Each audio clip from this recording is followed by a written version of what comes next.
Assalomu alaykum hurmatli obunachilar. Bugun biz Andijon Paxtaobod tumanidamiz. Xonadonlarga MDFdan eshik rom o'rnatmoqchi bo'lsanglar, 1 kvadrat metr nech pulga tushadi? Shu haqida batafsil ma'lumot olib o'tamiz. Aynan bu xonadonimizga 15 kvadratga yaqin joyga MDFdan shunaqa eshiklarimizni chiroyli shaklda bitkazib berishgan ekan va bundan tashqari akalarimiz akfa bilan ham shug'ullanishar ekan. Xullas videomizni oxirigacha tomosha qilinglar. Uylarni qurib qo'ydinglar. Endi eshiklarini nimadan qilsam ekan? Qaysi MDF sifatliroq bo'ladi, uzoq yil xizmat qiladi? Shunaqa savollar juda ko'pchilikda aylanayotgan bo'lsa kerak. Aynan siz chet elda turib ham aynan mana shunaqa MDFlarga buyurtma beradigan bo'lsanglar, xonadoningizga chiroyli holatda o'rnatib ketishadi. Videomizga klassik machasini bosib, sizni xonadoningizda nechta eshik, nechta rom bor yozib qoldirsanglar, akalarimiz taxminan nech pullarga tushishini ham javob berib o'tib ketishadi. Qani boshladik. Azizlar, Hojimurod aka, MDFlarni mana shu akamiz qilgan. Assalomu alaykum. Va alaykum assalomu alaykum. Aka, necha kvadrat edingiz bu joyda? 15 kvadrat. 15 kvadrat MDFdan. Endi aka, MDFda ham juda ko'p turlari bor, to'g'rimi? Aynan bu qanaqasi? MDFda eng olinarlidagi 08 MDFdan bo'lgan. Usti kraskami, nima? Kraska sepilgan. Oq ranglisi bo'lgan. Oddiy oynalar arzonroq, bunaqa oynalar bo'lsa qimmatroq chiqadi, to'g'rimi? Qimmatroq bo'ladi. Mexanizmlari qanaqa? Mexanizmlar turetskiy original zamorочкалар qo'yilgan. Rezinkalari bilan xohlasa. Hozir kvadratga hisoblaymiz-ku. Narga tepalari ham hisoblanadimi, bu chekalari ham? Yo'q. Faqat eshikda o'zi hisoblanadimi? Korobkasi bilan hisoblanadi. Masha. Korobkasi bilan. Hozir bu necha kvadrat atrofida? Bu 2,7 3 kvadrat atrofida.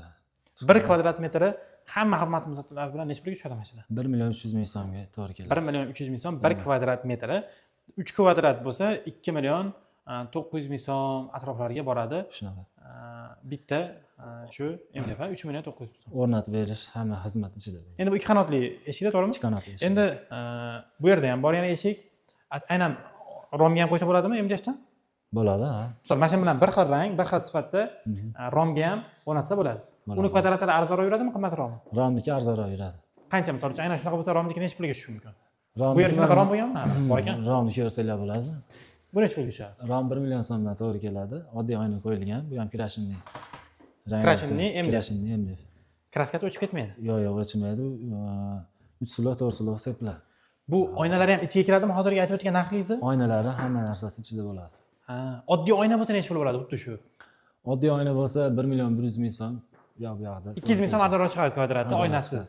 Ya'ni oddiy oyna bo'lsa? Oddiy oyna bo'lsa. Bu mexanizmlar ham shu ichidagi narx ichida. Hamma narsasi ichida. Dastavka, ustunovka qayerlargacha bepul aynan shu narx ichida bo'lsa?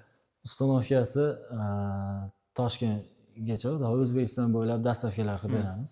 Vodiy va Toshkent bo'ylab dastavka ustunovkalar ichida vohaga kelishilgan holatda. Dastavkasi bepul lekin, Dastavkasi bepul. Bu tomondan bitta baho beringlar. Bu oynalarni ham qo'yib ketishdi, bu ham rom. Endi buni ichki tomonni qanday ko'rsak bo'ladi? Bu tomondan ko'rsasak bo'ladimi? Ha, ko'radi. Ichki tomoni qanaqa bo'ladi deganlarga mana ichki tomoni. Bu nargilarga qaraganda kattaroq eshik ekan-a?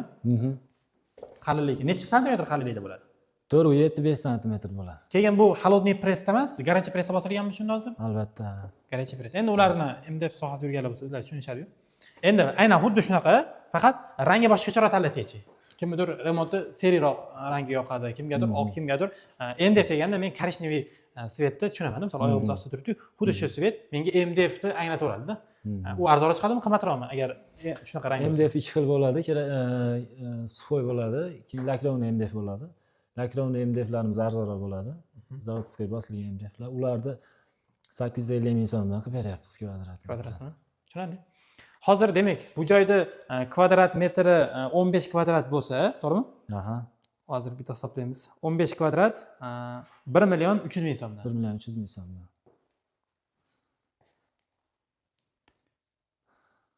19,5 million so'm atrofi. Shunaqa. Agar oynalarda arzonlarga hisoblasak 19 million so'm atroflariga to'g'ri kelyapti ekan. Aynan mana shu 15 kvadrat joy. Bu joyda necha kunda o'tkazib berdilar shunda hozir? 2 haftada olib kelib o'rnatdik. 2 haftada? 2 hafta. Zakazni qancha oldin berish kerak? Bir 20 kun oldin aytsa 2 hafta 15 kun. Tushunarli. Endi akfa plastikdan ham, alyuminiydan ham qilib bera olasizlar. Aynan bunaqasini necha pulga bitadi hozir?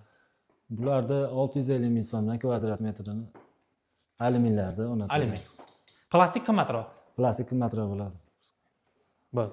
Sizlar faqat asosan alyumin qilasizlar, tushunarli? Bitta o'zinglar baho berasizlar, tashqaridan ham qo'shgan chiqarilardi. Turetskiy original uchun qo'yilgan bularga ham. Taylari alkafon bo'lgan. ustullari o'ralgan. Bu alkafon, a? Alkafon. Zo'r, tushunarli. Akalarimiz o'zi Andijonda Buloqboshi tumanidan va butun O'zbekiston bo'ylab xizmat ko'rsatishadi. Bemalol MDF bo'yicha ham, akfa bo'yicha ham murojaat qilsanglar, xudo xohlasa. Endi mana bu yil ujra tugab qoldik, to'g'rimi? Asosan videolarimizni menimcha 2026-yilda ko'rishinglar mumkin. 2026-yilda ham narxlar ozgina arzonlagan, qimmatlagan bo'lishi mumkinmi? Narx o'ynab turadimi? Narxlar arzonlashi mumkin endi buni buyog'i. Buni bu yoqqa arzonlaydi. Demak, Sezongacha. telefon nomerlar ekranda bo'ladi. Telefon qilsanglar, sizlarga aynan siz videoda ko'rgan vaqtingizda 1 kvadrat metrni necha pulga tushayotganini ham sizlarga batafsil ma'lumotlar berib o'tib ketishadi.